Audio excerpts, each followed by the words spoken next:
Theorem और Lagrange mean value theorem के ऊपर बेस सीरीज में आज वीडियो थर्ड में हम कुछ क्वेश्चंस डिस्कस करने जा रहे हैं, जिसमें क्वेश्चंस है F such that -5, 5 big bracket tending to R एक कॉन्टिन्यूस फंक्शन है। यदि एफ डैश एक्स किसी भी बिंदु पर शून्य नहीं है तो सिद्ध अपने आप को इतना करना है। अब एक क्लियर कर दिया कि किसी भी बिंदु पर जो है हमारा एफ डैश एक्स शून्य नहीं है। अगर मैं पॉइंट सी मान लूँ तो इसका मीनिंग ये हुआ कि हमें दिया है F dash C does not equal to zero, और एकदम साफ साफ दिया है कि ये कॉन्टिन्यूस फंक्शन है। दूसरी बात, एफ डैश एक्स शून्य नहीं है तो इसका मतलब ये डेरिवेबल फंक्शन है, डेरिवेटिव भी इसका निकल गया, मतलब ये अवकलज भी निकल गया। तो और ये शून्य नहीं है इसका मतलब ये लैग्रेंज मध्यमान प्रमेय के अंतर्गत आएगा। तो हमने यहाँ लिख दिया लैग्रेंज मध्यमान प्रमेय के अंतर्गत, चूंकि ये शून्य नहीं है तो लैग्रेंज मध्यमान प्रमेय बोलती है F B minus F A upon B minus A. तो यहाँ पर जो b का काम कर रहा है वो 5 कर रहा है और a का काम कौन कर रहा है, -5 कर रहा है। हमने वैल्यू को रख दिया, तो आपके सामने इसको क्रॉस करेंगे तो अपने पास में f5 minus f minus 5 does not equal to 0 आएगा। इसको काट देंगे तो काटने के बाद में f5 does not equal to f minus 5 है। ये हमारा प्रूफ करना था। क्वेश्चन नंबर सेकेंड है जिसको हम लोग स्टार्ट करने वाले हैं। क्वेश्चन 2016 में पूछा गया था। क्या क्वेश्चन था कि एक फंक्शन दिया है 1/4x माइनस 1, ए आपके सामने इंटरवल दिया गया है, लैग्रेंज मध्यमान प्रमेय को सत्यापित करना है। तो एकदम इजी सा कंडीशन है। इसमें आप देखो 1/4x माइनस 1 दिया गया। पहले हमें कॉन्टिन्यूटी होल्ड करनी है। तो कॉन्टिन्यूटी के लिए सबसे बड़ी बात है कि आपके पास में 1,4 है। अगर इस 1,4 में सबसे पहला पॉइंट तो आप ये चेक करो कि इस 1,4 के बीच में अगर मैं कोई पॉइंट यहाँ रखूँ तो क्या इसके लिए कोई वैल्यू इन्फाइनाइट आती है? तो असंभव है। ए इन्फाइनाइट कब आएगा? जब इसकी वैल्यू 0 हो जाए। मतलब जैसे 4x माइनस 1 है, अगर 4x माइनस 1 जीरो किसके लिए होगा? x इक्वल टू 1/4 के लिए होगा।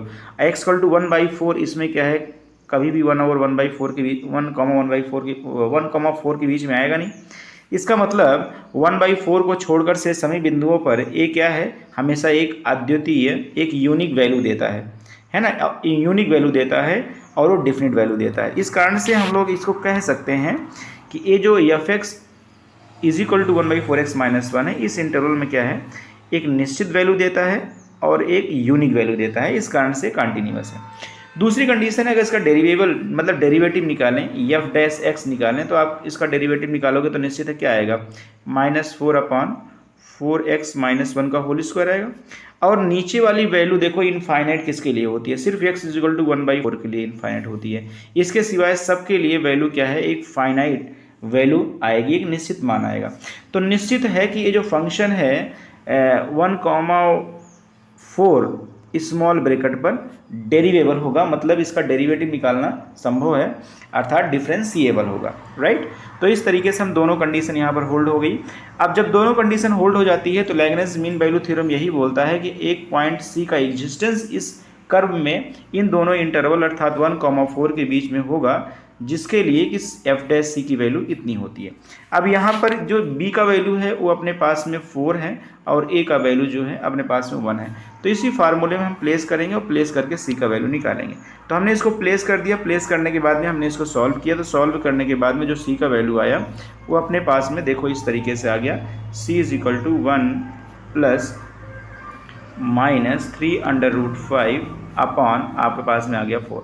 जब इसमें निगेटिव वाली वैल्यू ली जाती है तो निगेटिव वाली वैल्यू जो होती है 1,4 के बीच में नहीं आती है, लेकिन इसकी जो पॉजिटिव वाली वैल्यू होती है 1 प्लस 3/5 अपॉन 4, ये हमेशा क्या है 1,4 के बीच में आएगी। तो इस तरीके से हमारे लिए क्या है, सी क्या है, सी कोई एक ऐसा बिंदु है जो हमारे इस पॉइंट जो इंटरवल दिया गया है उसके स्मॉल ब्रैकेट में एग्जिस्ट होना चाहिए, और ये एग्जिस्ट कर रहा है। तो इसका मतलब क्या है, रोल्स थ्योरम कम्प्लीटली सत्यापित हो गया। तो यही चीज़ हमने यहाँ पर लास्ट में आपके सामने शो कर दिया है। यहाँ पर देखो लास्ट में हमने लिखा भी है कि रोल्स थ्योरम क्या है, सत्यापित हुआ। यहाँ देखो हमने लिखा है रोल्स थ्योरम सत्यापित हुआ। तो इस तरीके से हमने रोल्स थ्योरम को इस वाले क्वेश्चन में सिंपली मतलब सत्यापित कर लिया।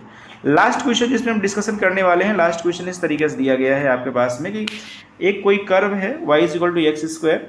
तो इस कर्व में क्या करना है, कोई एक ऐसा निर्देशांक ज्ञात करना है जिस पर हम खींची गई स्पर्श रेखा बिंदु 1,1 3,9 से होकर के जाती है, और यह जो है इस कर्व पे खींची गई स्पर्श रेखा के समांतर है। जिससे मतलब एक कर्व है, ये वाला कर्व है आपके सामने दिया गया एक कर्व है।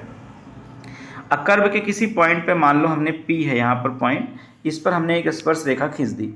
इस पर जब हमने एक स्पर्श रेखा खींच दी, अब स्पर्श रेखा खींचने के बाद में मान लो P पे जाती है, तो ए वाली P वाली जो स्पर्श रेखा है वो कह रहा है कि 1,1, जैसे मान लो यहाँ से यहाँ कोई पॉइंट मान लेते हैं 1,1 है, और यहाँ कोई पॉइंट है मान लेते हैं 3,9 है। इनको मिलाने वाली जो रेखा है इनके बिल्कुल ठीक समांतर है। तो स्पर्श रेखा जो है इस पॉइंट को मिलाने वाली रेखा के बिल्कुल ठीक समांतर है।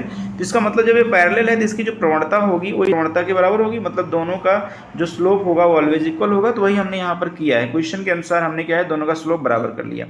अगर मान लो ये टेंजेंट लाइन है, ये वाली टेंजेंट लाइन जो है यहाँ पर दिया गया है टेंजेंट लाइन, तो इसका जो स्लोप होगा वो हमेशा मालूम है कि भाई इसका स्लोप जो होता है एफ डैश एक्स होता है, एफ डैश एक्स। अब मान लेते हैं कोई पॉइंट इस यहाँ पर सी है एक्स की, एक्स इक्वल टू सी, जिस पर ये स्लोप क्या आ रहा है, तो हमने एफ डैश सी निकाल लिया, तो एफ डैश सी की वैल्यू क्या आ गई, 2c आ गई। और चूंकि ये स्लोप जो है टेंजेंट जो वैल्यू है, ये मतलब जो ये जा रहा है लाइन, ये लाइन जो जा रही है ये टेंजेंट लाइन है, तो इसकी प्रवणता जो है स्मॉल m है।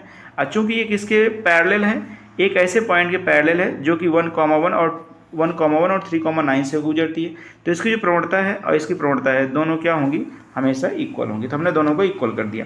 इक्वल कैसे कर दिया, तो इसकी तो प्रवणता तो आपको मालूम है कि F dash is equal 2c आ गया, इसकी प्रवणता कितनी हो जाएगी, ये y2 - y1 अर्थात 9 - 1 हो जाएगा अपॉन 3 - 1 x2 - x1 3 - 1। सिंप्लीफाई कर लिया तो बेटा अपने पास c इज इक्वल टू कितना आ गया, 2 आ गया, c की वैल्यू 2 आ गई। लेकिन अपने पास कह रहा है कि वो बिंदु ज्ञात कीजिए अर्थात p की वैल्यू ज्ञात कीजिए।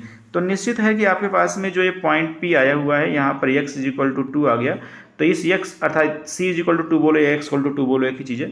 अब इसको अगर c का वैल्यू रख देंगे तो y का जो वैल्यू आएगा अर्थात f2 जो आएगा वही तुम्हारा y का वैल्यू हो जाएगा। तो यहाँ पर हमने f2 का वैल्यू निकाल लिया। तो f2 का वैल्यू देखो निकालेंगे, जहाँ x है उसी के स्थान पर हम 2 रख देंगे, तो अपने पास में क्या आ जाएगा, अपने पास में जैसे 2 रखा तो हमारे पास में 4 आ जाएगा। तो अपने पास में क्या पॉइंट कौन सा आ गया, x पे 2 आ गया, y पे कौन सा आ गया, 4 आ गया। मतलब c मतलब x वाली वैल्यू 2 आ गया और fc जो कि कितना आ गया, 4 आ गया। तो इस तरीके से हमारा जो पॉइंट होगा कितना आ गया, 2,4 हो गया। तो इस तरीके से और भी कुछ क्वेश्चंस आप अपने आप से भी रोल्स थ्योरम और लैग्रेंज मीन वैल्यू थ्योरम पे लगाएं। कल का जो लेक्चर होने वाला है अपन लोग क्या करेंगे, कंटिन्यूटी और डिफरेंशिएबिलिटी का जो ये कंप्लीट चैप्टर है इस पर हम ऑब्जेक्टिव क्वेश्चन सॉल्व करेंगे। तो कल का लेक्चर आप जरूर अटेंड करें। तो आज के लिए स्टूडेंट्स इतना ही करेंगे और मिलते हैं कल नेक्स्ट लेक्चर में, जिसमें हम सारे ऑब्जेक्टिव क्वेश्चन आपको दिखाएंगे। Thank you.